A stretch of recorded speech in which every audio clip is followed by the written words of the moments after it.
சிந்திப்போமா நிகழ்வில் இன்றைக்கி நம்ம சிந்திக்க போகிறது நம்முடைய எண்ணங்களை நம்ம கவனிக்கணுன்றது தான்.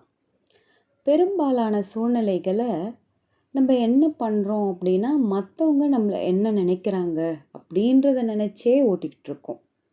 அவங்க என்ன வேணாலும் நினச்சிக்கிட்டு போகட்டும், அது நம்மளை எந்த விதத்துலேயுமே பாதிக்காது. அவங்க இதை தான் நினைக்கிறாங்கன்னு நம்ம நினைக்கிறோம் இல்லையா, அந்த எண்ணம் நம்மளை பாதிக்கும். அதனால தான் நமக்கு ஏற்படக்கூடிய ஒவ்வொரு எண்ணத்தையும் நிற்கணும், கவனிக்கணும், அப்புறமா அதுக்கு வலிமை கொடுக்கணும். எல்லா எண்ணங்களையும் அது போன போக்கில், அது போன ஓட்டத்திற்கு வலிமை கொடுத்து செயல்படுத்தக்கூடாது. முதல்ல எண்ணங்களை நின்று நம்ம கவனிக்க பழகணும்.